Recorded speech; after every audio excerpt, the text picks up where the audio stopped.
Sabe, aquelas palavras que a gente usa todo dia, sem nem pensar muito sobre elas? Pois é, muitas são como pequenos museus. Cada uma delas guarda uma história fascinante sobre como nossos antepassados enxergavam o mundo. Bora começar essa exploração?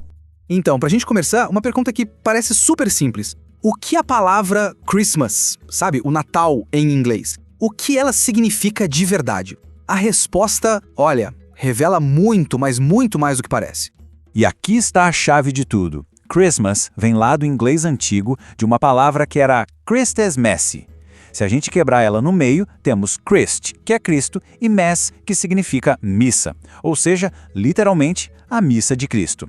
É uma palavra que não fala só de um aniversário, mas de um ritual, de um evento litúrgico. E essa descoberta, por mais simples que pareça, já abre uma porta para uma ideia muito maior. Vamos dar uma olhada em como línguas diferentes abordam o mesmo feriado e como cada uma delas acaba contando uma história completamente diferente. De um lado, então, a gente tem o inglês com Christmas, que, como a gente viu, foca no evento comunitário, na missa. Mas do outro, a gente tem as línguas de base latina, tipo o nosso português com Natal ou o espanhol com Navidade. E aí a história muda.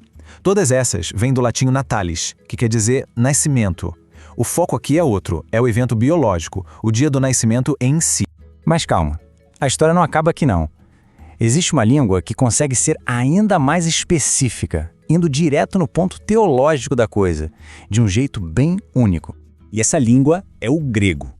A palavra é Christougena. Olha que interessante a formação dela. Cristo, que significa de Cristo, junto com gena, que é nascimento.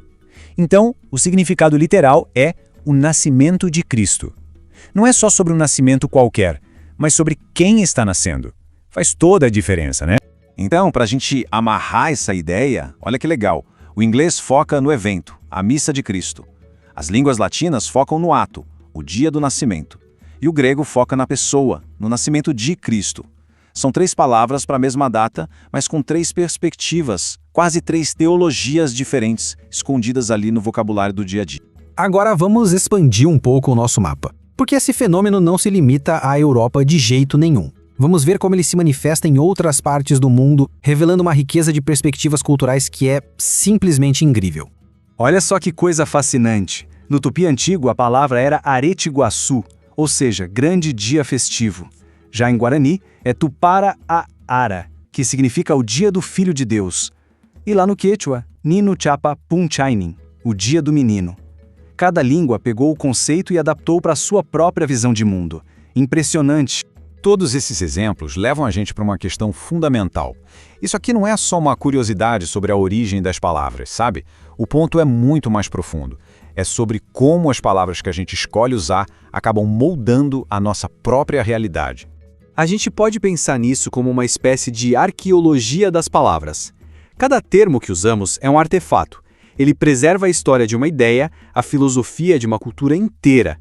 E quando a gente escava uma palavra, a gente descobre como um povo pensava. Na linguística tem um nome para essa ideia. É a hipótese de Sapir-Whorf. De forma bem resumida, o que ela diz é que a língua que a gente fala não serve só para expressar o que a gente já pensa.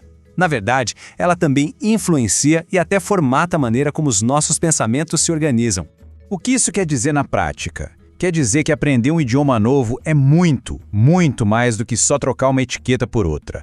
Não é só aprender que mesa em inglês é table. É, na verdade, ganhar acesso a uma forma inteiramente nova de processar a realidade, de ver o mundo. Vou dar um exemplo genial. Pensa na palavra understand, em inglês. Se a gente quebrar, fica stand under, ou seja, ficar embaixo. A ideia é que, para compreender, é preciso se colocar sob o peso daquele conhecimento. Agora, olha o nosso entender. Vem do latim intendere, que significa estender-se para. É um movimento ativo da mente em direção ao conhecimento. São 2 filosofias de aprendizado inteiras dentro de 2 palavrinhas. Tá, mas e aí? Por que tudo isso importa no fim do dia? Entender essa profundidade da linguagem não é só um exercício intelectual, não. Isso literalmente destrava novos mundos e traz benefícios muito concretos para a vida. Dá pra gente listar 3 benefícios bem claros. Primeiro, maior empatia. A gente começa a conseguir enxergar o mundo pela perspectiva de outra cultura. Segundo, precisão intelectual. A gente passa a ter mais ferramentas para escolher a palavra exata para o sentimento exato. E terceiro, uma expansão cognitiva mesmo. Aprender novos conceitos é como abrir novas gavetas do cérebro para organizar as ideias. O filósofo Ludwig Wittgenstein resumiu isso de um jeito perfeito. Os limites da minha linguagem significam os limites do meu mundo. Ou seja, quando a gente expande a nossa linguagem, a gente está, na verdade, expandindo as fronteiras do nosso próprio universo de pensamento.